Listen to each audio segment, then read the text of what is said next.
All right. Hey there, everybody. Good morning, good afternoon. I hope you guys are having a good Sunday so far.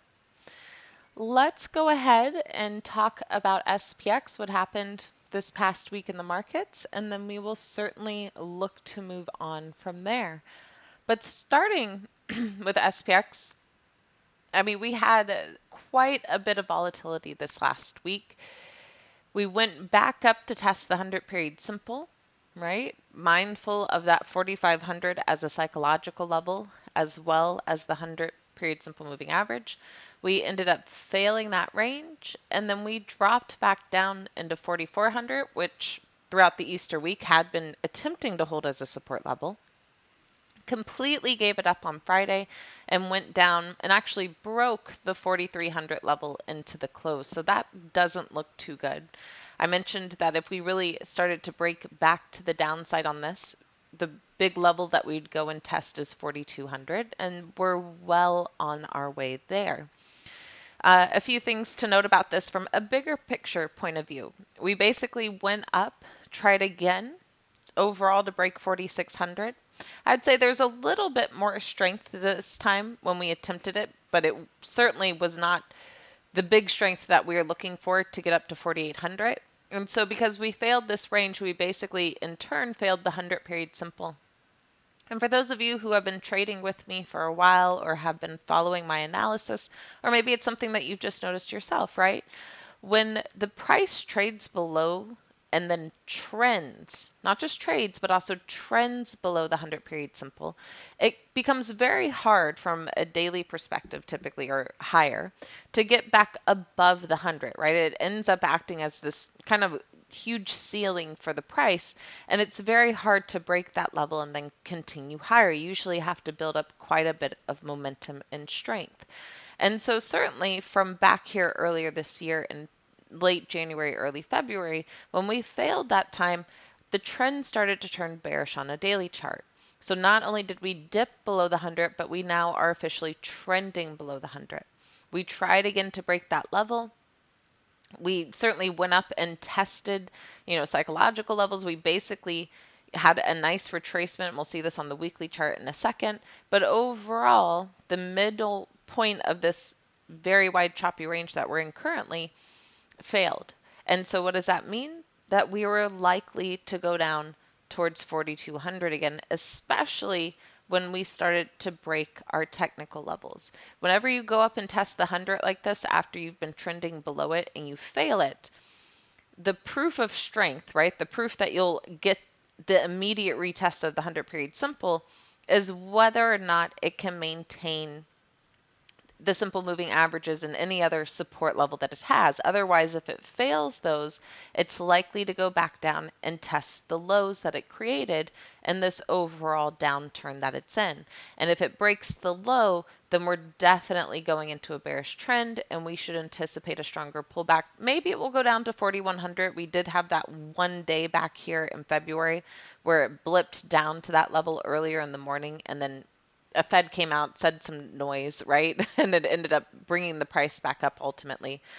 So we could go to that, but I would imagine if we really start to break 4,200, the next big level to go down and test is probably around here at 4,000.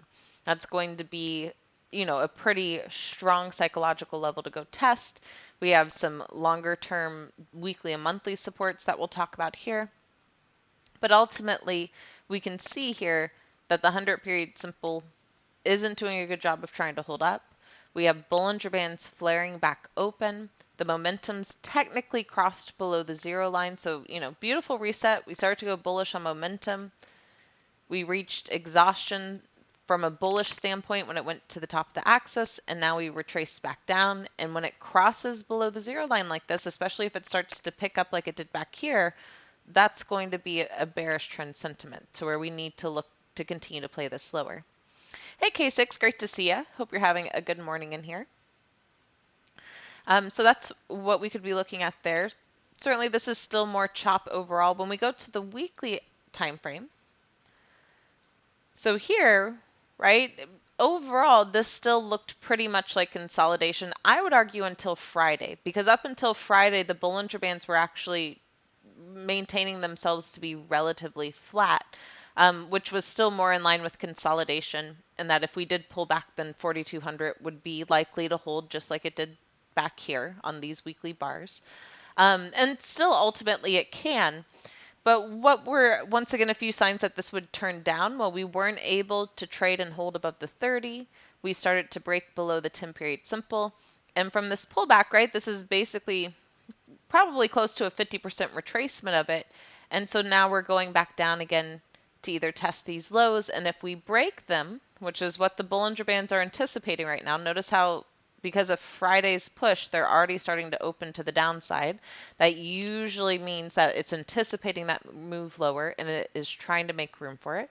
Because ultimately, for those of you who are new to the Bollinger Bands, the price likes to trade within this inside blue line, which is the second deviation Bollinger Band. You can see the majority of the price bars are within that range. So when it starts to exceed that level, right, or if the Bollinger Bands are starting to open up like this, we know that they're going to start flaring open and that they could go down into that range because they're making room for it to stay, right, protected, to stay within that second deviation.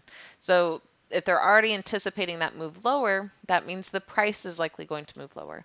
We also had a bearish divergent bar. A bearish divergent bar, right, gives that higher probability that we might see a lower low compared to the low of last week. Now, of course, we closed at the lows of last week, so it wouldn't take too much to get a follow through on this lower low, being that the low was technically 42.67.62 of last week, and we closed at 42.71.78. So we need, roughly a $5 move to be able to start to exceed that lower low and keep to the downside. But of course, if that stair steps down, just like we saw with this bearish divergent bar, or with this one back here where we failed the 30, right, we could continue to see this trend to the downside. Notice the 100-period simple is at 40.21 currently. So it's right by that 4,000 psychological level that the market could very well go and test on this next run to the downside if it does start to exceed 4,100. 4,200 to me is the bigger level to pay attention to, but I can't discount that the price did spike down to that level on that one day and hold it. On the monthly chart, when we look here, notice that 4,000 is still just slightly above the ATR trailing stop, which is at 39.14. Ultimately, once again, on a monthly point of view, we have been at exhaustion levels since about October, right? October is when we started to try and print a red bar.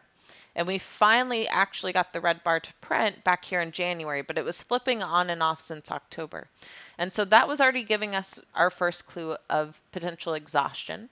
And whenever you get exhaustion on the momentum, you know that one of two things can happen. You will either consolidate or you will pull back with the momentum. So in this case, because exhaustion's on the bullish side, we know when momentum pulls back to the zero line, the price could probably drop off with it. That's the possibility. Right now, I'm still leaning more towards consolidation on the monthly time frame. I don't necessarily think we're going to get strong selling, even like we did during the pandemic or, during the housing crisis or anything like that. Maybe it happens, right? I'm not going to discount it and say it can't. But right now, the way I look at this monthly time frame is that it's more like what we saw back here in 2015, 2016, where it's going to be a wider range than it was back then, right? Because we certainly have a lot more volatility in this market, but it's going to be basically where we just chop and consolidate. It could be a very choppy overall year in general. And then once again, consolidation would also allow for this momentum to reset. Maybe we even start to build into a monthly squeeze again. And then of course, as long as support level holds, right, that would be a good buy-in spot ultimately to play for the next test of 4,800, if not the higher trend itself. Now, I'm not saying this is the time that I would want to do it just yet, because notice where those momentum bars are at, right? If we're going to get a full reset to the zero line, we have a ways to go for that to happen, which is why I say we could very well chop this entire year. But that is why it is so important in this market environment to be mindful of your levels. And this is why we've continued to try and play into our levels overall when we're seeing this market. However, the one thing I do want you to be mindful of based off the monthly time frame is not to say, okay, it's going to chop this year, but just understand your range. Chop could still be a move down to 39, if not 3,800, right? That's still over 400 points potentially away from where we closed at Friday. So understand it could still be a very volatile year because of how wide this consolidated range could be. But ultimately, that is still what it looks like at this point. Consolidation. We haven't broken support. We haven't even broken the bullish trend. It's just taking a breather from this beautiful run that it had back during the pandemic lows and up. So it makes sense for it to take a pause here, if you will.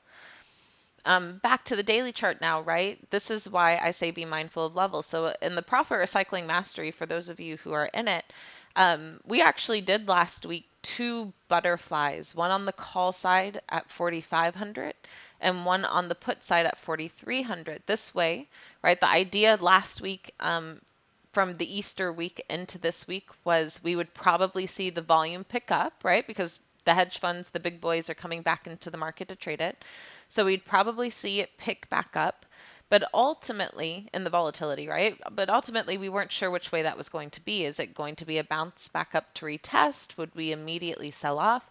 So we placed one on both the call and put side. It's actually a strategy that I've talked about quite a bit in here on the Sunday updates, but it's certainly one that we've used a lot earlier this year, and it's worked out quite well overall. So I took a pause from it during this run up in this, kind of tighter range of consolidation. But we, put it back up here again because it just looked like it'd fit this market, and it actually did beautifully. We had the bounce up into 3,500. But when it started to fail at that level, we actually closed it out on Wednesday and took the profit early. Hey, Benari, great to see ya. You might have been able to get a slightly better profit on it Thursday morning, but you would have had to been quick, right? Because what happened? Our 4,500 level that we were looking to play into held. It won as resistance.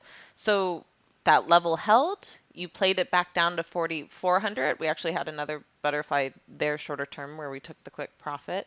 But ultimately, we kept playing this to the downside, and this is why we didn't close the put butterfly that we had on earlier in the week, even when the market was bouncing up, because we know with the volatility in this market, it's not unlike exactly what we saw where by the end of the week, right, we might be at one range, but if the level fails, we could easily be back at that other level in order to lock it in. And that's exactly what happened. We went up to 4,500, that level failed.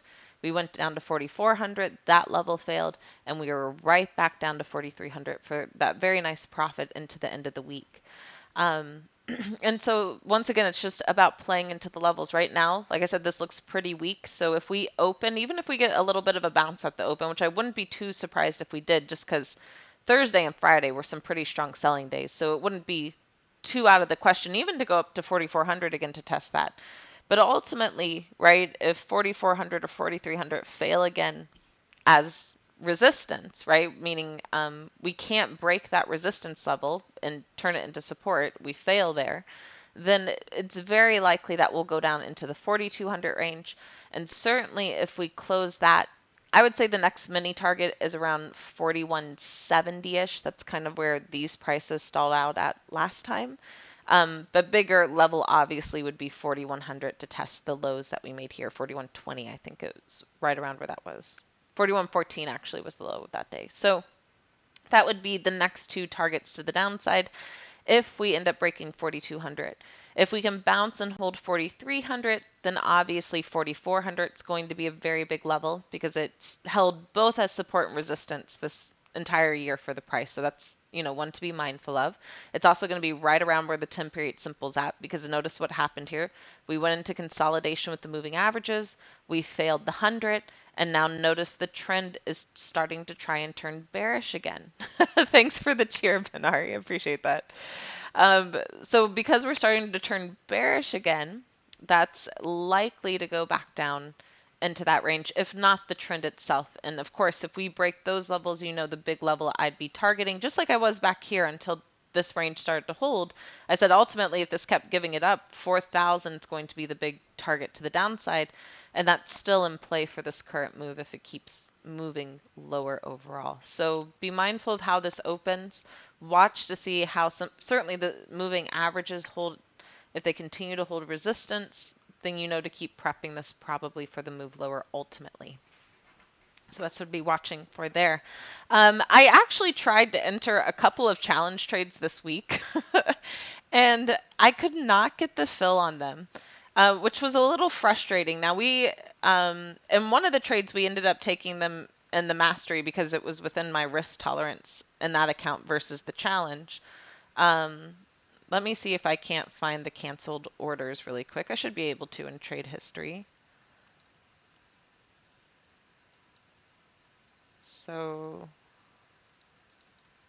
7 days.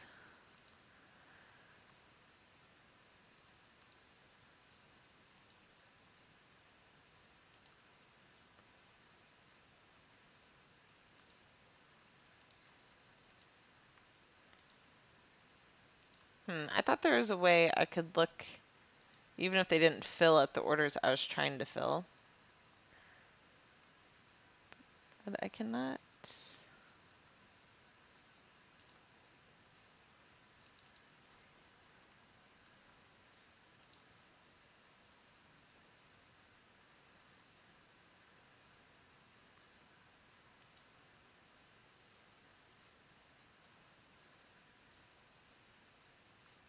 Yeah, I guess not.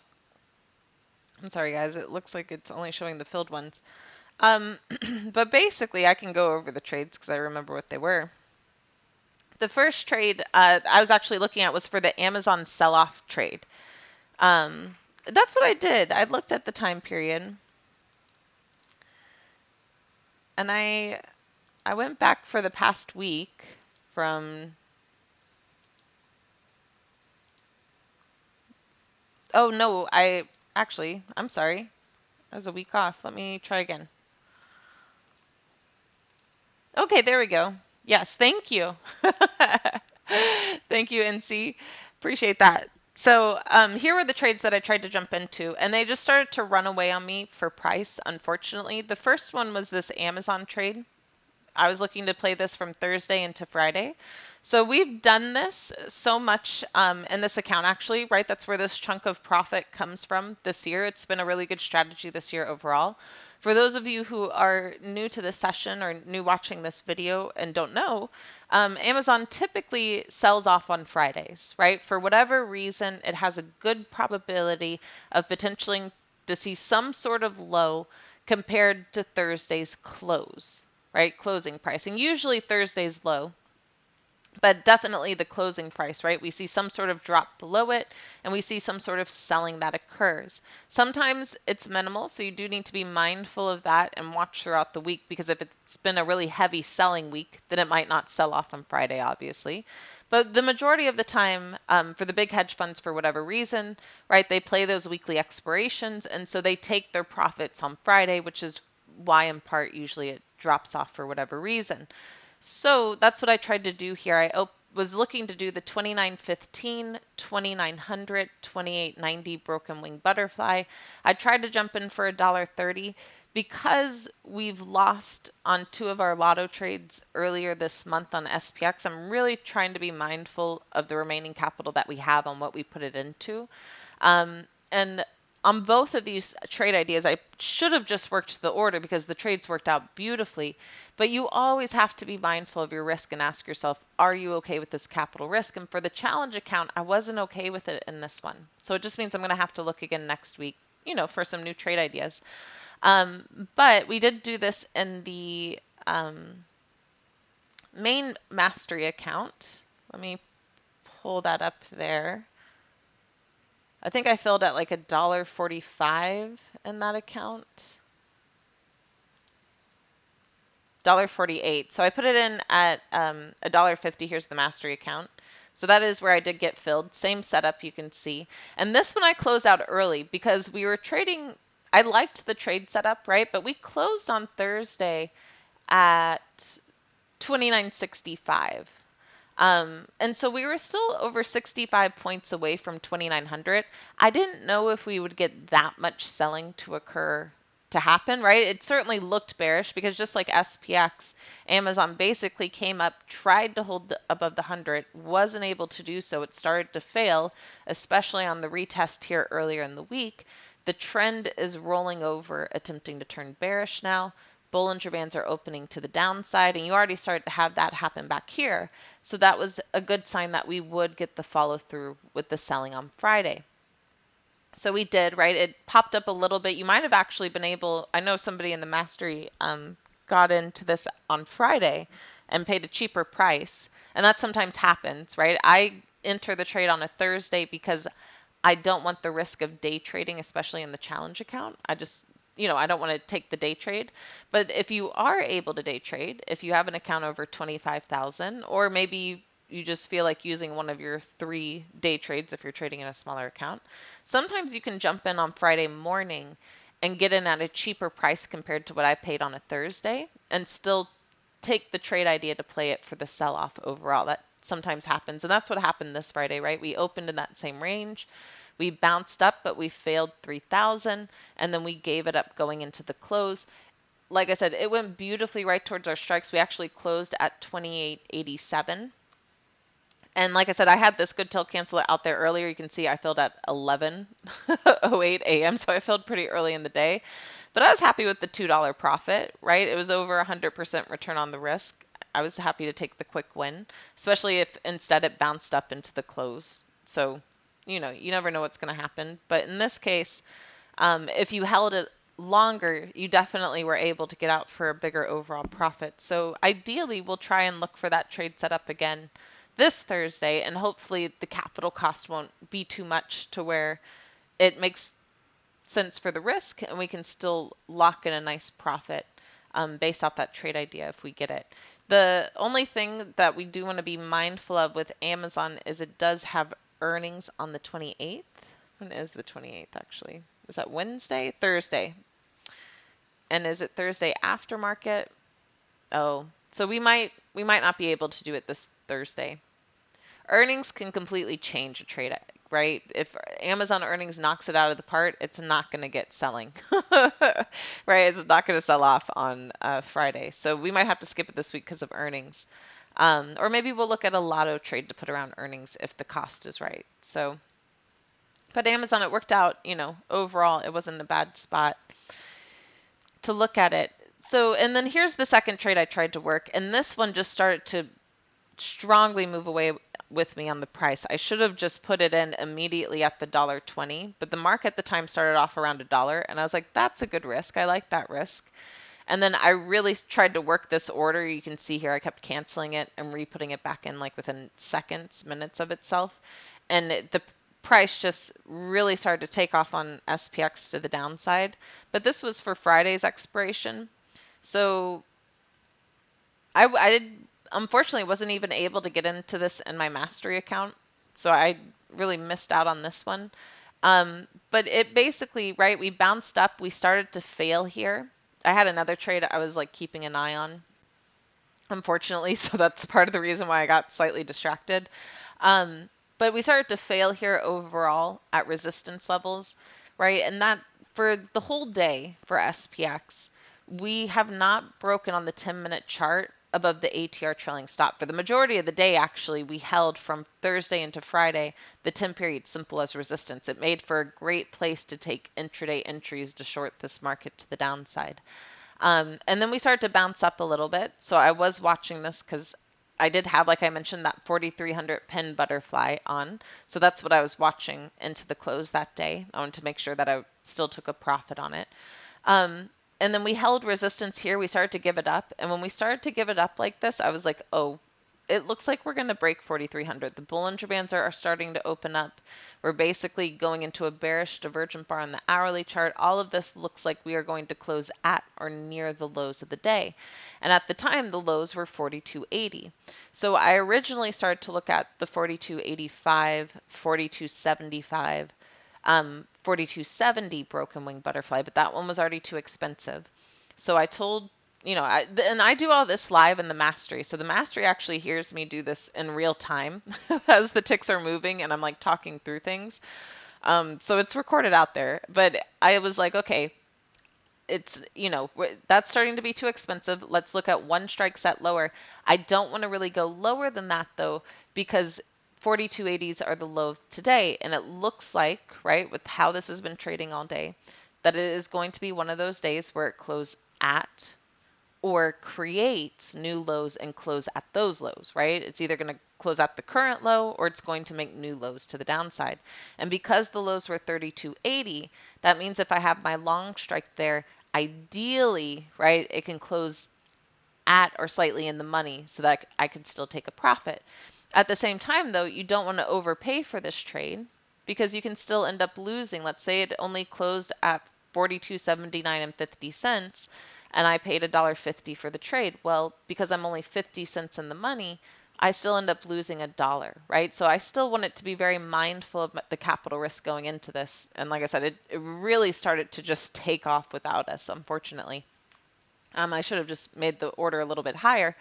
But you can see the ranges, right? So 42.80, we broke, and then it went right down to 42.70, bounced a little bit off that level, but ultimately that's where the pin was. So if you had taken that trade that I was walking through at the time in the mastery, right, that I was trying to do for the challenge account, we closed $1.78 off our pin strike.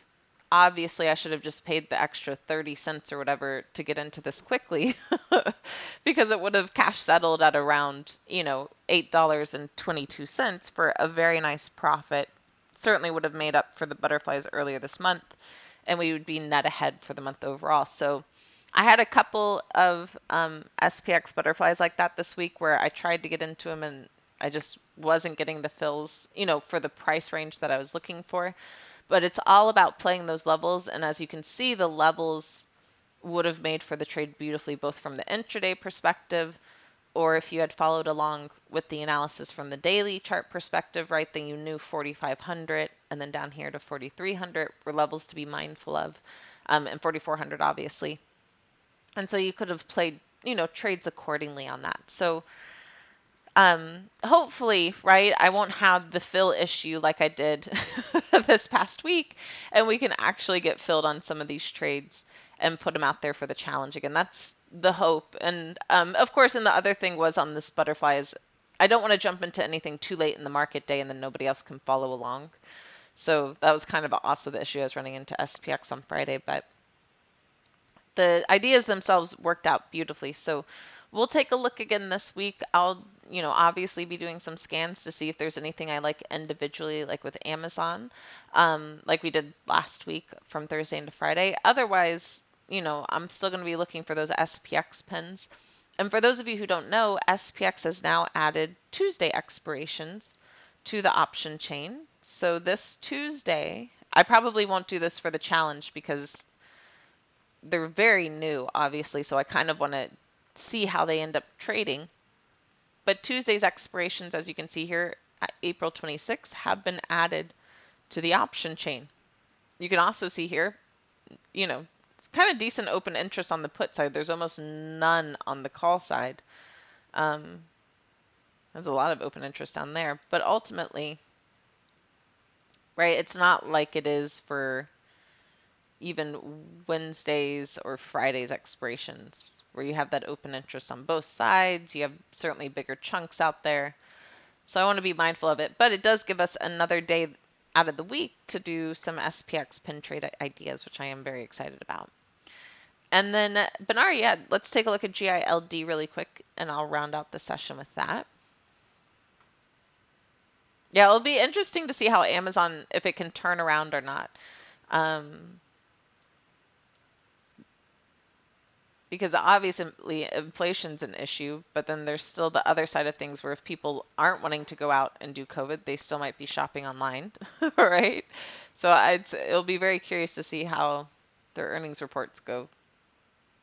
For GILD here, this has had a nice bounce up, but once again, just like we've talked about, watch to see how it trades around the 100. Right now, we're not even at the 100, and it already feels like it's pulling back some. If it starts to break the 10, I would play it down towards the 30-period simple and ATR trailing stop, which is right around 60. If we break that, that's not a good sign. Ultimately, you still need to see if the lows can hold support, which is at 58. But, if those break and 58 can't hold, then you prepare for basically a rollover of this trend and a new low to start to occur. Let's make sure, though, we're not running into weekly or monthly supports. Oh, weekly chart looks ugly. We did break above the 10, which I do like seeing, but we're making bearish divergent bars, and the trend has started to turn bearish on the weekly time frame, so that's not a good look. Unless earnings can, change the narrative on that, I'd be a little cautious about that. But the monthly chart is near support levels. The ATR trailing stop is at 53.25. So if we do reverse from here and we break the lows, that would be the next target to the downside, is that $53 price level. And if that holds, might make for a spot to buy in. Kind of hard to say, the monthly's even turning bearish, so might not be the time for GILD.